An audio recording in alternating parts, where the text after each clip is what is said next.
कांग्रेस परिवार के सभी साथियों को मेरा नमस्कार। साथियों, मध्य प्रदेश का चुनाव अपने निर्णायक दौर में आ चुका है। इस रविवार को मतगणना होनी है। हमने मतगणना को लेकर एक छोटा सा प्रशिक्षण का वीडियो तैयार किया है, जो हमारे प्रत्याशी को या उनके काउंटिंग एजेंट को कहीं ना कहीं सपोर्ट करेगा। इस वीडियो को शुरू से अंत तक देखने के बाद हमें डाक मतपत्र से लेकर ईवीएम तक की काउंटिंग को लेकर क्या ज़रूरी दिशा निर्देश होते हैं, क्या ज़रूरी सावधानी रखना होती है, उसको लेकर हमने संक्षिप्त में बताने का प्रयास किया है। आप सभी ने काफ़ी मेहनत की चुनाव में। हमारे नेताओं ने माननीय कमलनाथ जी के नेतृत्व में मध्य प्रदेश की जनता की आवाज़ बनकर लड़ाई लड़ी है और वो लड़ाई अब अपने निर्णायक दौर में आ चुकी है। अंतिम दिन अगर हम सजग रहेंगे, अलर्ट रहते हैं और पूरी चिंता के साथ आखिरी तक अगर मुस्तैदी के साथ लगे रहेंगे तो निश्चित तौर पर मध्य प्रदेश में जनता की सरकार, माननीय कमलनाथ जी की सरकार स्थापित होगी। तो दोस्तों, इस वीडियो के माध्यम से कुछ छोटे छोटे बिंदु हैं जो मैं चाहता हूं कवर करके आपको क्लैरिटी हो, समझ आ जाए। तो हम इस वीडियो में कुछ इंपॉर्टेंट पॉइंट डिस्कस करेंगे जो कि हमें काउंटिंग डे पर ज़रूरी है, जिसमें डाक मतपत्र से लेकर ईवीएम तक की काउंटिंग और डेटा को किस तरीके से हमें पोस्ट करना है, किस तरीके से हमको जो शीट दी जाएगी हमारे कांग्रेस प्रत्याशी के द्वारा, उसमें कहाँ उनकी पोस्टिंग करनी है। इन सारी बातों की जानकारी हम इस वीडियो में कवर करेंगे, जो कि आपको हेल्प करेगी। एक बार अगर आप इसको पूरा देखते हैं तो मतगणना वाले दिन हमें कहीं भी प्रॉब्लम नहीं आएगी। तो हम शुरू करते हैं दोस्तों। सबसे पहले तो समय प्रबंधन, जो बहुत ज़्यादा ज़रूरी है। हम लोग सभी एजेंट्स अपने विधानसभा क्षेत्र का जो भी निर्धारित हाल है वहाँ पर समय से पहले पहुँच जाएं। अगर किसी कार्यकर्ता को पर्याप्त जानकारी नहीं है तो वो प्रत्याशी के कार्यालय से एक दिन पूर्व जानकारी भी ले लें। कुछ बात समझना बची हो तो एक बार फिर उनसे चर्चा कर लें।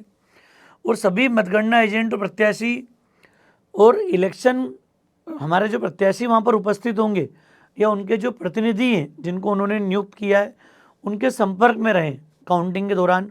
ये एक बहुत ज़रूरी विषय है, समय प्रबंधन। ये एक बेसिक अरेंजमेंट है जो कि लगभग मध्य प्रदेश के सभी जिलों में, सभी विधानसभा में सामान्यतः 14 टेबल लगती है। हर विधानसभा में एक रिटर्निंग ऑफिसर की टेबल होती है और कैंडिडेट्स के एजेंट्स की सिटिंग होती है। दोस्तों, यहाँ पर ये 14 का बेसिक फार्मूला है। कुछ जिलों में कलेक्टर ने विशेष परमिशन लेके 16, 20 और 21 टेबल भी लगाई हैं। तो ये डिपेंड करता है जिलावार में। तो एक सामान्य प्रक्रिया है कि 14 से लेकर 20 तक की टेबल भी अलग अलग विधानसभा क्षेत्रों में हो सकती है। शासन की गाइडलाइन एक 14 टेबल को लेकर है। कुछ जिलों में ये व्यवस्था बनाई गई है ताकि समय पर काउंटिंग हो। तो ये एक फिगर चेंज हो सकता है टेबल का। अब जब मतगणना कक्ष में हम पहुंचते हैं तो वहाँ पर जो अनुशासन है, जो शिष्टाचार है, उसको लेकर कुछ नियम है जो कि हमारे एजेंट्स को हमें ध्यान रखना जरूरी है कि एजेंट हमेशा अपनी टेबल पर बैठें। जो टेबल आपको अलॉकेट की है, जो टेबल आपको दी गई है, उसी टेबल पर हमको पूरे समय रहना है। वहीं पर होने वाली पूरी प्रक्रिया को देखना है, समझना है, उसके समय समय पर उसकी नोटिंग करना है। तो अपनी टेबल पर बैठना है। मोबाइल फ़ोन ले जाने की अनुमति नहीं होगी। वो निर्वाचन अधिकारी और सुपरवाइज़र को सिर्फ परमिशन होती है, बाकी एजेंट को ये परमिशन नहीं होती है। मतगणना एजेंट को हॉल में घूमने की इजाज़त नहीं होती है। मतलब हाँ, इलेक्शन एजेंट जिनको मेन ऑथोराइज़ किया वो मूव कर सकते हैं समझने के लिए, आपके आसपास आ सकते हैं। पर आप जो मेन एजेंट हैं उनको अपने टेबल पर रुकना है, वहीं पर पूरी प्रक्रिया देखना है। एक व्यक्ति प्रत्याशी उनके एजेंट को एक टेबल पर ही उपस्थित रहना है। जैसे मेरी ड्यूटी अगर टेबल 1 पे लगी है तो फिर मैं टेबल 2 या 3 पे जाने के लिए अधिकृत नहीं हूँ। ये छोटी सी बात हम सभी को समझने की है। निर्वाचन अधिकारी शंका होने पर किसी भी एजेंट की तलाशी ले सकता है या वो प्रक्रिया को चेक कर सकते हैं। हाँ, पुलिस बल जो होगा, केंद्रीय पुलिस बल, वो काउंटिंग हॉल के बाहर हो सकता है, अंदर आने की परमिशन उनको नहीं होगी। जो निर्वाचन अधिकारी की परमिशन के बिना हॉल में कोई भी प्रवेश नहीं कर पाता है। तो ये कुछ ऐसे छोटे छोटे बिंदु हैं जिनको हमें समझना जरूरी। रिटर्निंग ऑफिसर की इंस्ट्रक्शन हमारे लिए इम्पॉर्टेंट होगी पूरे समय काउंटिंग में, क्योंकि हमारे लिए ज़रूरी होगा कि हम डेटा के साथ लिखित में व्यवहार करने की कोशिश करें। जितना फोकस हम लोग काउंटिंग के समय करेंगे उतना अच्छे से हमारी प्रक्रिया को और हमारे प्रत्याशी पक्ष में हम काउंटिंग को लिख पाएंगे और जो एक हमारी जिम्मेदारी है उसका निर्वहन कर पाएंगे।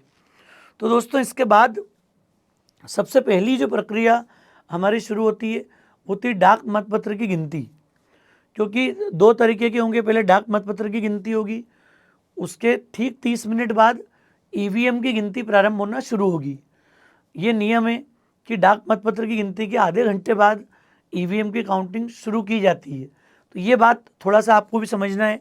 जो हमारे साथी डाक मतपत्र की गिनती में रहेंगे ये उनके लिए विशेष है। अब जो मैं बात करने जा रहा हूँ ये खासकर उन साथियों के लिए ज़्यादा जरूरी है जिनकी ड्यूटी डाक मतपत्र की काउंटिंग के लिए लगी है।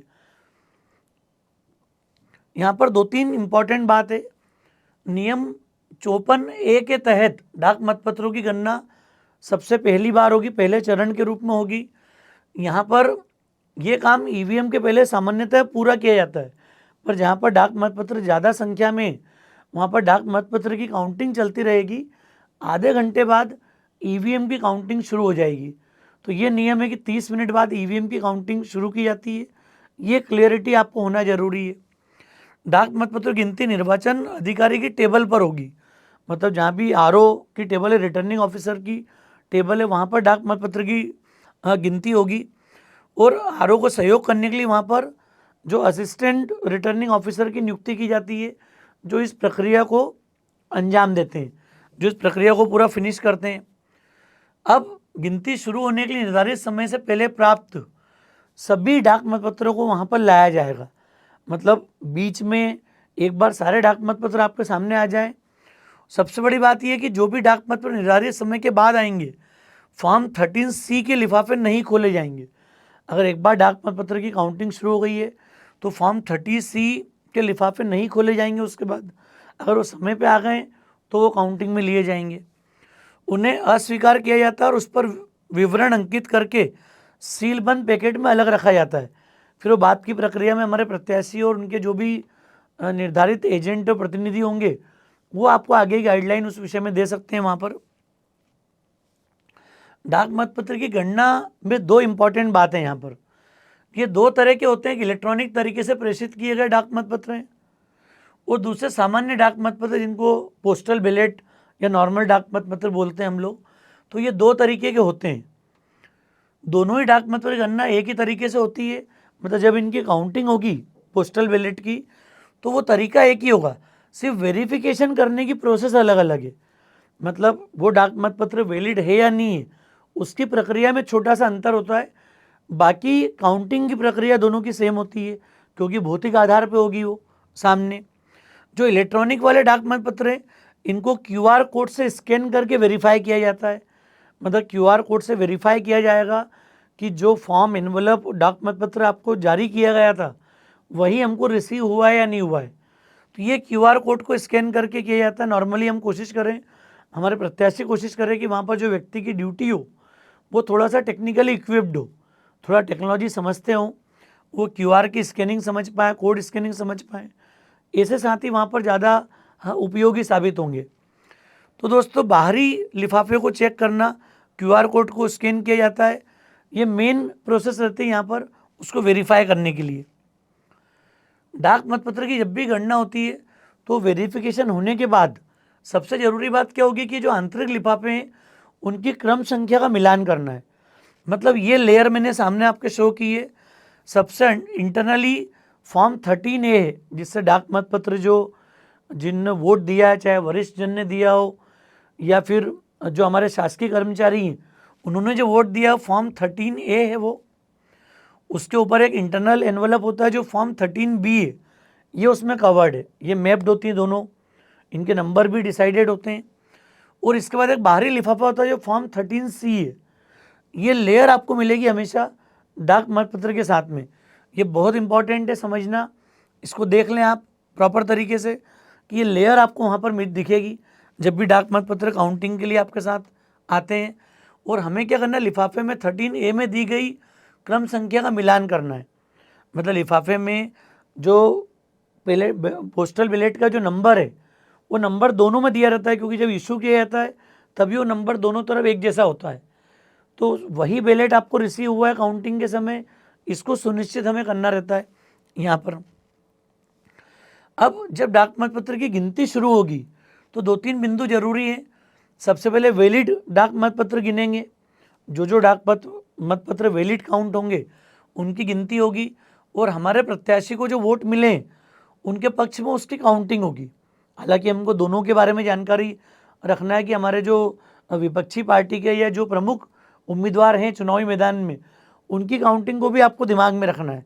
उसी से हमें ओवरऑल पिक्चर समझ में आएगी। हमेशा हर प्रत्याशी को जो टोटल वोट मिले डाक मतपत्र में उसकी गणना होगी, उसकी कैलकुलेशन होगी। फिर इसको सावधानीपूर्वक फॉर्म 20 में भरा जाएगा। ये फॉर्म 20 वो शीट है जहाँ पर ईवीएम की भी काउंटिंग जब आएगी बूथ वाइज तो आखिरी में वो फॉर्म 20 में पोस्ट होगी। फॉर्म 17C से काउंटिंग जब आएगी तो फॉर्म 20 के अंदर उसके रिजल्ट शीट में ये सारी एंट्री होगी। तो जब भी हमें हमारे प्रत्याशी को टोटल जितने भी डाक मतपत्र में वोट मिले, हमारी विपक्षी पार्टी के लोगों को जो मिले, उसकी काउंटिंग आपको फॉर्म 20 में बिल्कुल प्रिकॉशन के साथ एंट्री करनी, रखना है, समझना है।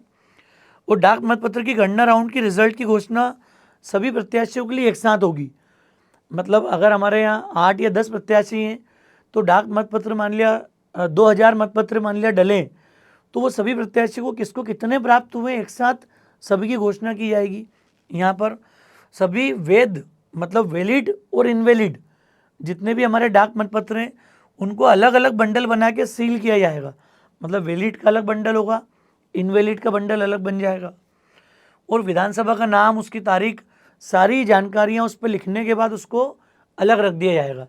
मतलब काउंटिंग होने के बाद वैध भी मतलब वैलिड भी और इनवैलिड भी दोनों तरह के डाक मतपत्रों को अलग अलग रख के उनको सील पैक करके रखा जाएगा।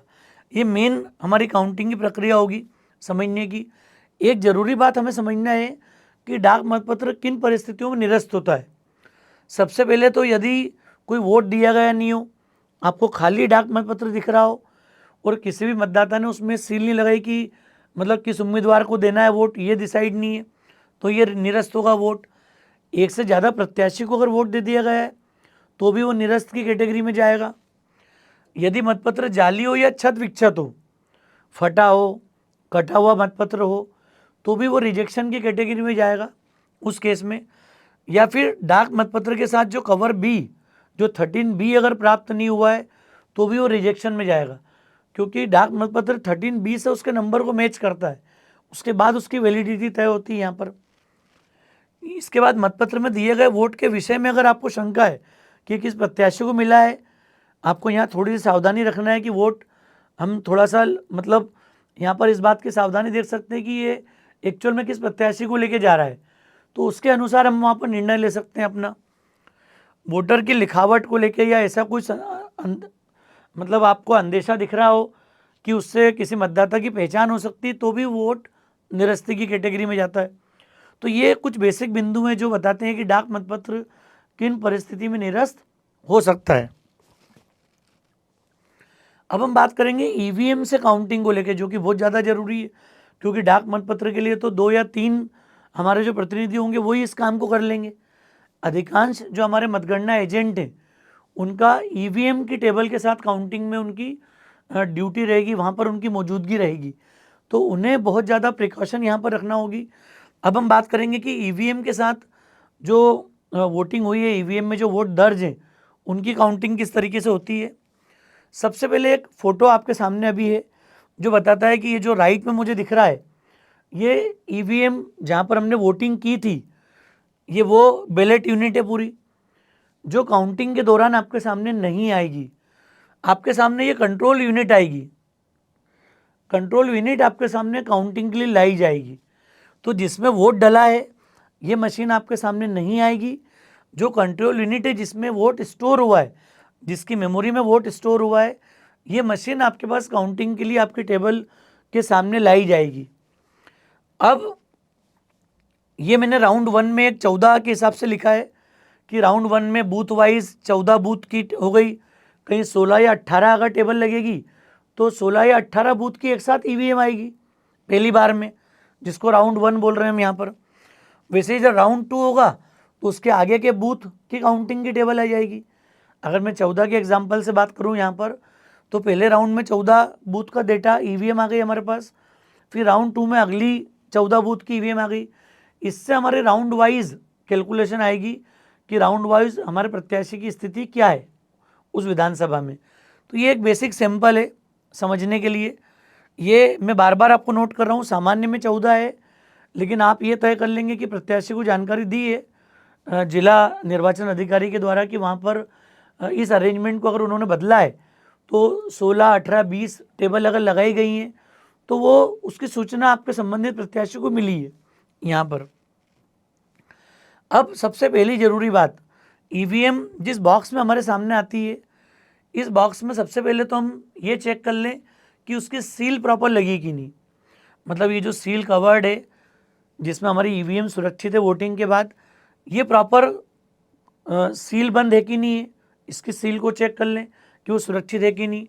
यदि सील टूटी हुई है तो तुरंत अधिकारी को जानकारी दें, हमारे प्रत्याशी को या उनके प्रतिनिधि को आप तुरंत जानकारी दें इस बात की, अगर हमारी सील कहीं ना कहीं ब्रेक हुई है तो। दूसरी बात, ये आपकी कंट्रोल यूनिट है जो उस बॉक्स में से निकलेगी अभी, और इसमें भी आपको 2 सील दिख रही है यहाँ पर लगी हुई।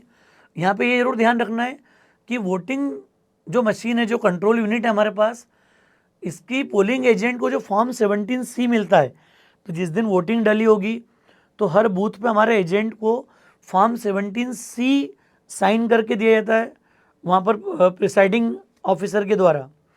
वहाँ पर एक नंबर दिया रहता है, हमारी इस मशीन का नंबर लिखा रहता है कि बैलेट यूनिट का नंबर क्या, कंट्रोल यूनिट का नंबर क्या है। तो ये नंबर का हमको मिलान करना है, वेरीफाई करना है कि जो फॉर्म 17C जो हमारे पास कागज़ है वही नंबर इस कंट्रोल यूनिट पे लिखा है या नहीं लिखा है। इस नंबर को वेरीफाई करने के बाद सुनिश्चित होगा कि वही कंट्रोल यूनिट हमारे सामने आई है काउंटिंग के लिए, ये उसी संबंधित बूथ वाली मशीन है, ये सुनिश्चित होगा। तो ये एक ज़रूरी प्रक्रिया समझना ज़रूरी है। अब कंट्रोल यूनिट पे जो सील लगी हुई है, ये सील टूटी हुई है क्या? अगर सील टूटी है तो भी आप अपने एजेंट को, उनके प्रतिनिधि को आप तुरंत सूचना दें इस चीज़ की। इसमें 2 सेक्शन है, जब काउंटिंग की बात आएगी, वोट आएंगे, ये ऊपर डिस्प्ले यूनिट में दिखेंगे आपको, मशीन में ऊपर डिस्प्ले यूनिट है, यहाँ पर वोट की संख्या मिलेगी, किस प्रत्याशी को कितने वोट मिले। और ये रिजल्ट सेक्शन है जहाँ पर ये पूरा रिजल्ट हमारा स्टोर्ड है, मेमोरी एरिया जिसको हम बोल सकते हैं, जहाँ पर हमारा डेटा स्टोर किया हुआ है।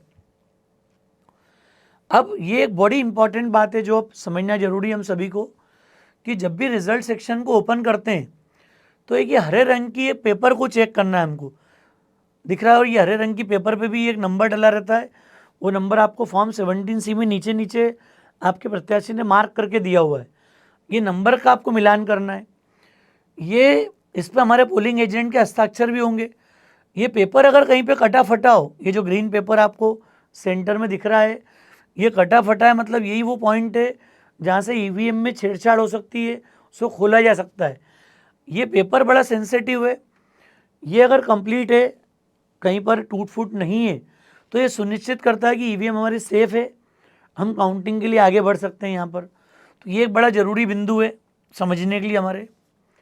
अब सबसे ज़रूरी बात क्या है कि वोटिंग काउंटिंग प्रारंभ होने से पहले मशीन जब बटन दबाएं, रिजल्ट सेक्शन का डिस्प्ले में आपका काउंट आना शुरू हो, उसके पहले वोटिंग मशीन में दर्ज टोटल वोट का मिलान फॉर्म 17C में जो काउंटिंग हमारे पास आई थी उससे जरूर कर लें। एग्जाम्पल के लिए आपके बूथ पर जितने वोट गिरे हैं उसकी काउंटिंग हमको चेक करना है कि ये दोनों का डेटा मैच हो रहा है कि नहीं हो रहा है। पता लगा ईवीएम ने बोला है कि 400 वोट हैं और आपके पास दिया है कि 350 है, आपके पास जो फॉर्म 17C है, तो इसका मिलान हमको करना जरूरी है कि ये दोनों का डेटा सेम है। तो ये तय करेगा कि हाँ, जितने वोट उस दिन डले थे उतने ही वोट इस ईवीएम में अभी दर्ज हैं। अब यदि किसी बूथ पे 630 वोटर हैं और यहाँ पे 395 लोगों ने वोट किया है, तो फिर फॉर्म 17C में वो जो जानकारी मैंने अभी आपसे शेयर की है वो 395 आपके पास लिखा हुआ आना चाहिए। ये आंकड़ा अगर डिफरेंट होगा तो ये बताता कहीं ना कहीं ईवीएम में बाद में वोट ऐड हुए हैं या कोई और प्रक्रिया हुई है, तो ये चेक करना है। अगर ऐसा नहीं है, कोई अलग काउंट आपके पास आ रहा है, काउंट आपका मैच नहीं हो रहा है, तो फिर आप अपने प्रत्याशी को या उन संबंधित जो एजेंट है अधिकृत उनको सबसे पहले जानकारी दीजिए, उसके बाद हम प्रक्रिया को आगे बढ़ाएंगे। सभी एजेंट को अपने प्रत्याशी का बैलेट नंबर याद रखना है। जैसे आपके प्रत्याशी का नंबर अगर 2 है तो ईवीएम ना तो प्रत्याशी का नाम बताएगी ना सिंबल बताएगी हमारा हाथ का पंजा। ईवीएम सिर्फ क्रम से 1 2 3 किस प्रत्याशी को कितने नंबर कितने वोट मिले वो एक नंबर शो करेगी बस। हमें अलर्ट रहना है, देखना है याद से कि हमारे प्रत्याशी का क्रम क्या है। पहले नंबर पे अगर हमारा प्रत्याशी तो जो ईवीएम सबसे पहले नंबर दिखाएगी वो वोट हमारे प्रत्याशी का काउंट होगा। दूसरे नंबर पे, तीसरे नंबर पे, चौथे नंबर पे, ये डिपेंड करता है कि अल्फ़ाबेटिकल ऑर्डर में होता है उस विधानसभा में किस नाम से प्रत्याशी हैं उसके अनुसार हमारे प्रत्याशी की पोजीशन तय हुई थी जो आपने देखी भी बैलेट मशीन पे। तो जो बैलेट मशीन का क्रम है उसी क्रम से ईवीएम अपने प्रत्याशी के टोटल वोट आपको डिस्प्ले में देगी, यहाँ पर काउंटिंग में देगी। प्रत्याशी का नाम या पार्टी का नाम या सिंबल यहाँ पर शो नहीं होता है, ये बात अपने को ध्यान रखना है। वो साथी खासकर जो नए हैं जिनका पहली बार अनुभव है काउंटिंग में बैठने का। सभी मतगणना एजेंट फिक्स प्रारूप में मतगणना संबंधी जानकारी को कलेक्ट करेंगे। मतलब जो फॉर्मेट आपको हमारे कैंडिडेट ने दिया है सभी टेबल पर उन्होंने फॉर्मेट दिया हुआ है। रिटर्निंग ऑफिसर के पास में जो हमारे एजेंट अधिकृत उनके पास भी सारी टेबल का कॉमन फॉर्मेट है। तो सबका अपना अपना फॉर्मेट है। प्रत्येक राउंड के बाद हमको जानकारी को अपडेट करना है। ये भी निश्चित हुआ है कि हर राउंड के बाद सर्टिफिकेट दिया जाएगा उस राउंड का। उस सर्टिफिकेट के बाद ही हमें अगले राउंड की प्रक्रिया को शुरू कराना है। ये बहुत ज़रूरी बात है क्योंकि अगर हमने एक राउंड के बाद क्लेम नहीं करा या कोई बात नहीं हुई तो फिर 2 राउंड 3 राउंड के बाद उस विषय में बात नहीं कर पाएंगे हम। तो हमें ज़्यादा अलर्ट रहना है इस जगह पे। फॉर्म 17C के भाग 2 में रिजल्ट संबंधी जानकारी जो भरी जा रही है उसको वेरीफाई करें। मतलब अधिकारी भी जो 17C में जो एंट्री कर रहे हैं उस पर भी हमें ध्यान देना है ज़रूरी। कई बार यहाँ पे ये भी चूक होती है कि निर्दलीय के वोट हों या कोई दूसरी पार्टी के वोट है, हमने हमारे वोट तो गिन लिए और सामने वाले के वोट किसने जोड़ के उसमें लिख दिए। तो ये एक अनुभव मतलब आपको रखना पड़ेगा, ये बात समझना ज़रूरी है कि हम सभी के वोट पे थोड़ा थोड़ा ध्यान रखें, नज़र रखें। हमारे उम्मीदवार के अलावा भी विपक्षी पार्टी के उम्मीदवार कितने मिल रहे हैं और ऐसा ना हो कि उसके अंदर निर्दलीय के अन्य पार्टी के वोट जोड़ दिए जाएं और हमारा ध्यान सिर्फ हमारे प्रत्याशी के वोट तक ही सीमित रहे, ऐसा नहीं होना चाहिए। प्रत्येक बूथ के फॉर्म 17C में जो भी रिजल्ट का डेटा संग्रहित करा जा रहा है वो लास्ट में फॉर्म 20 में रखा जाएगा। जो मैंने डाक मतपत्र के समय आपको बताया था कि फॉर्म 20 आखिरी सीट है जहाँ पर ओवरऑल एंट्री होगी हर जगह से आके हमारे पास। सही जानकारी भरने में ध्यान दें क्योंकि जब ये डेटा मशीन शो करती है और जब एंट्री होती है इस समय में ज़्यादा अलर्ट रहने की ज़रूरत है क्योंकि जरा सी चूक एक गलत संख्या यहाँ पर लिखवा देगी और वो हमारा नुकसान कर देगी। चुनाव अगर थोड़ा टफ फाइट की तरफ जा रहा है तो ये शुरू में तो स्पष्ट होगा नहीं, राउंड जब आगे बढ़ेंगे जब ये बात हमें स्पष्ट होगी। तो अंतिम समय पहले मिनट से जब हमारी काउंटिंग शुरू हो तब से हमें ये प्रिकॉशन रखना है और अंतिम समय तक हमें टेबल पर उसी मुस्तैदी के साथ उसी ताकत के साथ जुटे रहना है। ये बहुत ज़रूरी बात है हम सबके लिए। अब इसमें एक सबसे अतिरिक्त बात है, जब ईवीएम की काउंटिंग हो गई तो वीवीपैट की गणना होगी। हर विधानसभा से 5 रैंडम बूथ की काउंटिंग होगी वीवीपैट की काउंटिंग के लिए।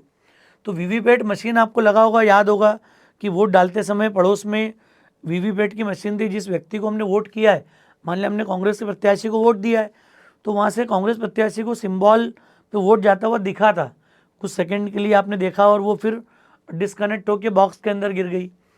तो ऐसी 5 रैंडम मशीन्स पे काउंटिंग होती है। इसके लिए आपको प्रत्याशी अलग से गाइडेंस दे देंगे कि हम स्पेसिफिक उनके गाइडेंस से भी क्लेम कर सकते हैं कि कहाँ पर किन विशेष परिस्थितियों में हमें वीवीपैट की काउंटिंग करानी है। तो ये डिपेंड करता है उन सेंसिटिव बूथ्स पे या सेंसिटिव केस में जहाँ पर हम निर्णायक लड़ाई में बहुत नज़दीकी में हैं, वहाँ ये अलर्टनेस का बहुत बड़ा रोल है, इम्पॉर्टेंट रोल है। ईवीएम जब लास्ट काउंट हो जाएगी उसके बाद रिटर्निंग ऑफिशियल द्वारा ड्रॉ निकाला जाएगा और फिर उसके आधार पर वीवीपैट की पर्चियाँ गिनी जाएंगी। तो 5 वीवीपैट की काउंटिंग हमारी हर विधानसभा क्षेत्र में होगी। एक टेबल को वीवीपैट काउंटिंग बूथ बनाकर उस पर ही भी इन पर्चियों गणना की जाएगी। ईवीएम में प्राप्त मत और वीवीपैट में प्राप्त मत पार्टी वाइज ये मैच होना बहुत ज़रूरी है। दोनों आंकड़े अगर नहीं मिलते हैं तो फिर से वीवीपैट की गणना कराना पड़ेगी हमको। मतलब वीवीपैट में जो पर्चियों के जो रिजल्ट हैं और जो ईवीएम ने जो रिजल्ट दिए, जो डेटा में आपने लिखा है, ये सभी प्रत्याशियों के मैच होना ज़रूरी है। अगर ये मैच नहीं होंगे, फिर से वीवीपैट की आप काउंटिंग कराओ। तो ये रैंडम बेस पे इसलिए चयन होता है कि हम लोग क्लेम कर पाएँ कि सारी वीवीपैट गिनती में नहीं आएगी, सिर्फ 5 वीवीपैट गिनती में आएंगी आपके पास। गणना के बाद वीवीपैट पर्चियों काले पेपर के लिफाफे में रखकर सील किया जाएगा, क्योंकि आगे जब जो लीगल प्रोसीडिंग 6 महीने की होती है रिजल्ट को सेव रखने की, किसी भी लीगल आगे की कार्रवाई के लिए, तो उसके लिए इसको भी हमें काले लिफाफे में सील करके रखना अनिवार्य वीवीपैट की पर्चियों को। ये थोड़ा सा आप ध्यान रखिएगा। मतगणना पूरी होने के बाद हमारे पोलिंग एजेंट को डीएमएम यूनिट को सील करने की प्रक्रिया पूरी होने तक रुकना जरूरी है। हम कई बार काउंटिंग देख के फ्री हो जाते हैं। दोस्तों, इस पूरी ईवीएम का सबसे इम्पॉर्टेंट जो आत्मा है वो डीएमएम है। डीएमएम को बोलते हैं डिटेचेबल मेमोरी मॉड्यूल। जैसा मेमोरी होती है ना, नॉर्मल में आप देखते हो मेमोरी कार्ड होता है, थोड़ा बड़े साइज की डीएमएम मेमोरी है। आपके ईवीएम के सारे वोट उसी मेमोरी में सेव है। पूरी ईवीएम को रिजर्व नहीं करा जाता है, उस मेमोरी मॉड्यूल को, उस मेमोरी चिप को निकाल के रख लेते हैं और उसको सील करके सुरक्षित करना पड़ता है। तो ये प्रक्रिया होने तक हमें वहाँ डटे रहना है हमेशा। तो डीएमएम यूनिट हर वोटिंग मशीन में लगा हुआ है। मेमोरी कार्ड जैसा डिवाइस है जिसे हम डिटेचेबल मेमोरी मॉड्यूल कहते हैं। इसमें वोटिंग का पूरा डेटा सेव रहता है। हमें जब आगे सुरक्षित करने की बात आएगी तो उसी को हम सेव करते हैं। ये जो हिस्सा ऊपर वाला दिख रहा है आपको डिस्प्ले के नीचे, यहाँ पर डीएमएम यूनिट लगी रहती है। तो हमारे एजेंट को इसको ओपन करने के पहले इसकी भी सील चेक कर लें कि इसके साथ कोई छेड़छाड़ तो नहीं हुई है। ये मेमोरी यूनिट आपको दिखेगी लगी हुई। जब खोलेंगे बॉक्स को, पुश करके इसको निकाला जाएगा। तो डीएमएम यूनिट को निकालने के बाद इसको बॉक्स में पैक किया जाएगा और उसको भी सील लगानी पड़ेगी, क्योंकि अगले 6 महीने तक ये सुरक्षित रहेगी। फ्यूचर में कभी भी कहीं पर लीगल प्रोसीडिंग में नीड होगी तो इसी को फिर किसी ईवीएम में लगाकर फिर से काउंटिंग चेक की जा सकती है। तो ये डीएमएम को पैक करने की प्रोसेस, इसको आखिरी में आपको पैक करा के ही क्लियर होना है। हमारे सारे एजेंट को ये बात सुनिश्चित करना जरूरी है। अपनी टेबल उसके बाद छोड़ेंगे, उसके पहले नहीं छोड़ेंगे हम। तो दोस्तों, शुभकामनाएं सभी हमारे प्रत्याशियों को, सभी नेतागण को। हम पूरी ईमानदारी, पूरी ताकत से डटे रहें। ये बड़ा इम्पोर्टेंट समय है। सरकार मध्य प्रदेश में जनता की सरकार लाना है, कांग्रेस पार्टी की सरकार को लाना है, माननीय कमलनाथ जी की सरकार को लाना है। तो हमें अंतिम क्षण तक मुस्तैदी के साथ डटे रहना है। हमें उम्मीद है मध्य प्रदेश की जनता जो भी फैसला करेगी कांग्रेस पार्टी के लिए शुभदायी है। हमें पूरी उम्मीद है, जनता ने कांग्रेस पार्टी के नेतृत्व पर भरोसा जताया है। ज़रूरत है हमें रविवार को अंतिम समय तक मुस्तैदी के साथ तैनात रहने की। शुभकामनाएं सभी प्रत्याशियों को, सभी साथियों को, पूरे कांग्रेस परिवार को। Thanks a lot.